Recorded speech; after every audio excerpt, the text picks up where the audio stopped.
Hello team, and welcome back to module 33, where I am going to show you another custom widget which you can use to work with your showcase template.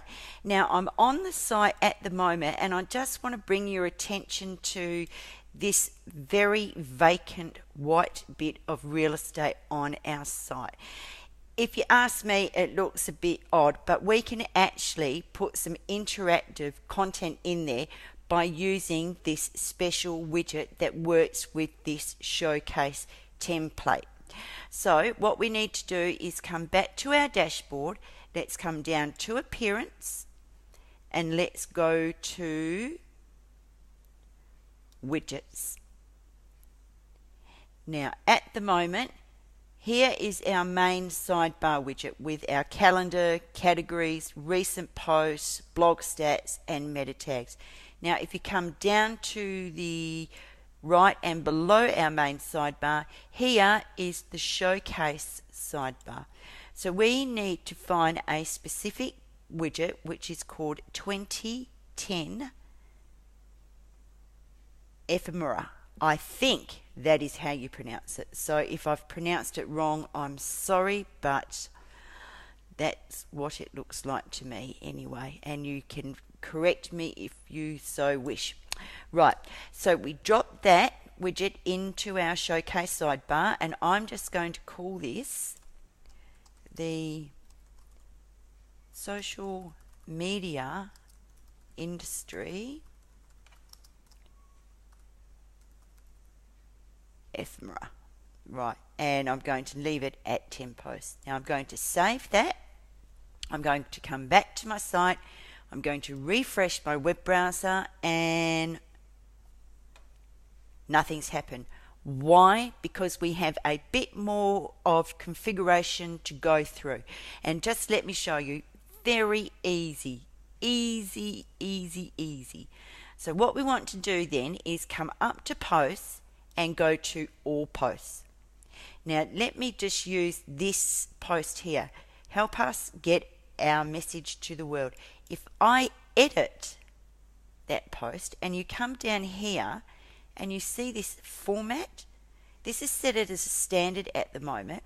If I set this to aside and I update that post, come back over to our site and refresh our web browser, look what happens.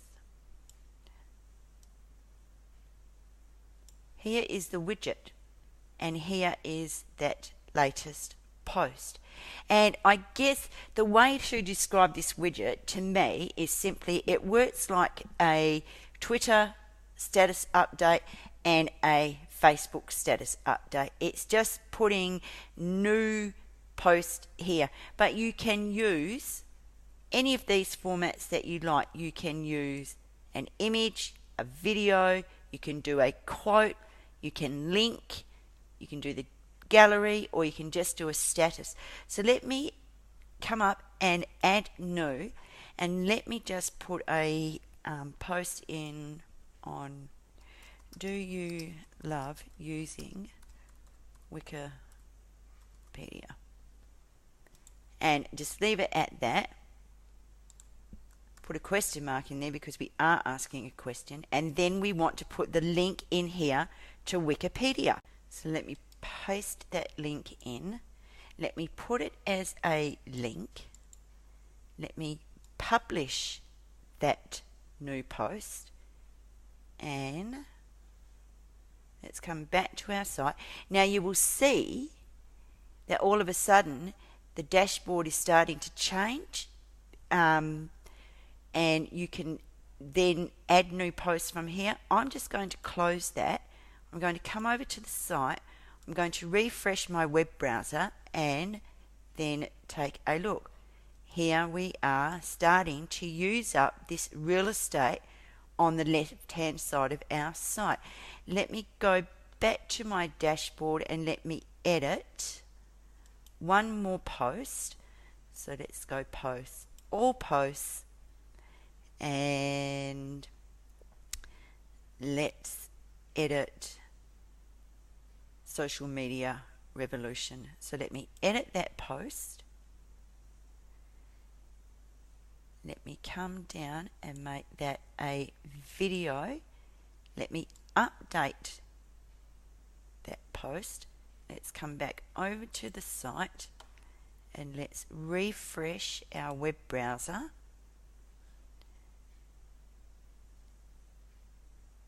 Now, that has not incorporated it over here on the left. Let me go back and have a look at that configuration. I've just made that aside. I'm just going to see if that does what I want it to do. So let's go back over to the site and let's see by changing that if anything has happened. And let's go and have a look. And yes, here we are, social media revolution. So there are many different things that you can do with your posts and using this different format. So Professor Click's homework is to just go in to appearance, go to widgets, go over to your sidebar and bring over the 2011 widget. Drop it in here, then go in and just have a play with creating a few new posts, linking to images and videos and outside sources. Edit new posts and just see the change that that widget makes to this real estate on your site. And I will catch you over in module 34. See you there.